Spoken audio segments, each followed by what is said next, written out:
Olá a todos que estão assistindo o Mundo Dragão, o seu canal de Dragon Ball. Hoje eu queria falar sobre uma luta que eu acho bem interessante no Dragon Ball, mas que infelizmente não é muito comentada e etc.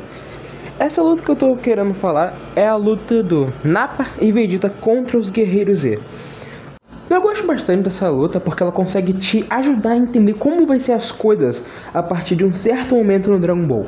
Porque a saga dos Saiyajins começa logo após a saga do Piccolo Jr., onde Goku e Piccolo eram os personagens mais fortes. Então isso todo mudar na chegada do Raditz já é algo que muda bastante. Então esse ponto de virada serve bastante para poder dizer como vai ser Dragon Ball nos próximos arcos e sagas, o que é muito bom. Essa primeira parte da luta já é boa porque ela demonstra uma inteligência tanto do Nappa quanto do Akira na hora de escrever esse roteiro. Porque é o seguinte, o Nappa coloca 6 sementes Saibayamans.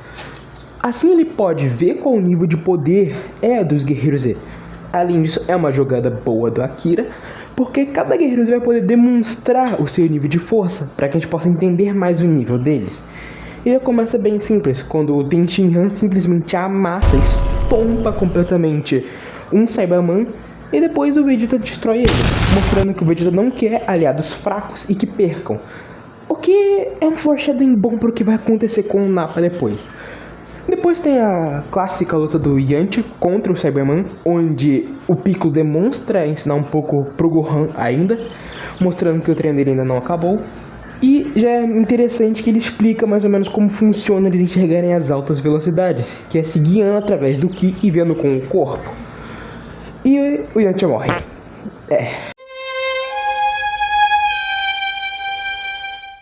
Mesmo que a morte do Yantia seja alguma coisa que hoje é vista como zoada, provavelmente naquela época não deve ter passado essa sensação. Eu genuinamente acho que foi uma boa sacada de roteiro. Por quê? Com o Yantia morrendo, que não era um guerreiro exatamente fraco, não era mais forte que o Raditz, porque lembrando, Raditz tinha 1500 de poder de luta, enquanto o Yantia deveria ter uns 1400. Claro, ele não era exatamente assim o mais forte, mas ele também não era o mais fraco. Então, rapidamente, um dos guerreiros serem perdidos, ainda mais um dos personagens mais amados de Dragon Ball na época, é realmente algo interessante para poder demonstrar como vai ser o nível das lutas e outras coisas. E isso também já mostra que esse combate vai ser brutal. A segunda parte da luta já se demonstra extremamente complicada quando simplesmente o Nappa eleva o Ki, ele corre em direção ao Tenshinhan, ele dá um soco e o primeiro golpe já deixa a mão do cara vermelha e o segundo arranca o braço dele. E depois o cara trata o Tenshinhan feito vagabundo, ele estoura, ele deplora, ele amassa, ele quebra o cara, deixa ele no canto. E entra mais uma morte, que é a morte do Caos, onde o Caos vai pra cima do Nappa, tentando salvar o Tenshinhan e a galera se sacrificando. E acontece a cena de tortura do Caos, que é agoniante. O Tenshinhan só fica olhando e o Nappa fica lá, pou, batendo o Caos contra as paredes, contra as pedras, até que finalmente o Caos explode e nada acontece com o Nappa. Isso é simplesmente tenebroso. O cara se machuca tanto, se sacrifica e no final sua morte não vale de nada. Depois tem umas tentativas dos guerreiros de tentarem conter o Nappa para que coisas piores não aconteçam, não dá certo. E o Tenshinhan manda um Kikoho. E um adendo é que esse Kikoho aqui acaba matando o Tenshinhan também.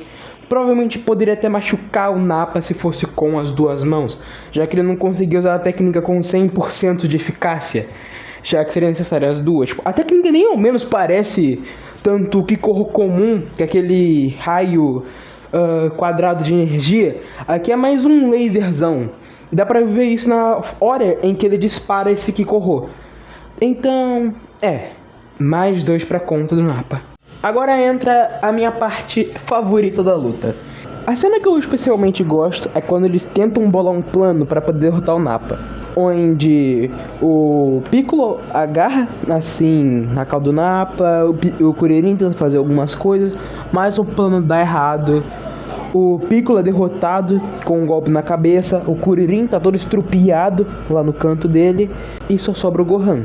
E o Nappa tá lá, preparado. O Gohan tá fraco. Possivelmente ele vai morrer. Então a gente vai perder o filho do protagonista. O Goku não chega. O Kuririn já se machucou demais. Ele tentou fazer alguma coisa porque o plano que eles tiveram deu errado. Então o Kuririn tá derrotado. O Piccolo tomou um golpe na cabeça.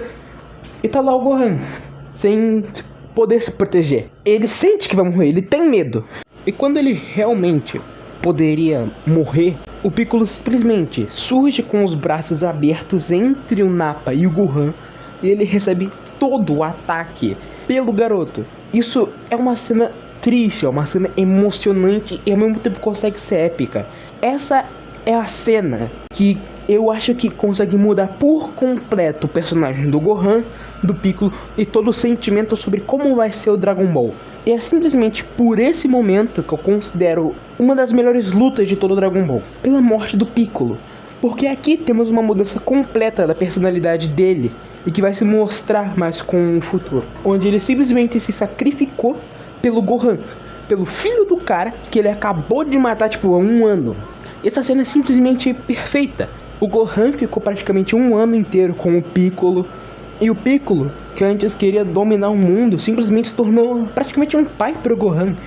E mesmo que ele fosse áspero no início das batalhas, até no ano passado inteiro, foi a primeira pessoa que ele conseguiu desenvolver um laço. E pelas próprias palavras, o Gohan foi o primeiro amigo do Piccolo. E simplesmente após falar isso, ele morre. Essa é a cena mais trágica dessa saga, eu diria. Porque simplesmente o Gohan tá vendo o cara que ele passou um ano inteiro, que ele viu realmente se abrir com ele no final da própria vida. E tipo, o Gohan sequer sabe se o Piccolo vai voltar à vida. Por tudo que tá acontecendo, na mente do Gohan, só vai todo mundo morrer. Até porque nessa luta, nesse momento, o único que tava de pé era o Gohan. E depois disso acontece uma das cenas mais épicas de todo o Dragon Ball. A cena em questão é quando o Goku chega, salva o Gohan, entrega uma semente dos deuses tanto pra ele quanto pro Kuririn. Ele vê os amigos mortos, descobre que o Caos foi morto, ele se enfurece e depois ele começa a ter uma luta contra o Nappa. Ele simplesmente humilha o Nappa em todos os sentidos. Ele fica até na cabeça do cara. E nos últimos ataques que ele vai dando, ele nomeia cada um dos ataques com o nome dos amigos dele. E isso é um traço incrível desse momento, dessa vingança que o Goku tem, sem ser muito brutal, no sentido de, tipo, que ele só quer matar o Nappa, e sim no sentido que ele tá fazendo isso pelos amigos dele, e não só porque ele tá com raiva. Isso é algo bem interessante e que é muito bom na personalidade do Goku. Depois disso, o Nappa vai atacar o Kuririn e o Gohan, e o Goku ativa o Kaioken e quebra a coluna dele. A luta já tá pra se encerrar, mas quando o Nappa pede ajuda pro Vegeta, lembra daquela cena do Vegeta matando o Saiyaman porque não conseguiu ganhar? Ele diz que não precisa de um Saiyajin aleijado, ele joga o Nappa pra cima e lança um golpe de Ki que mata ele. E esse é o desfecho do que pra mim é uma das melhores lutas de todo o Dragon Ball.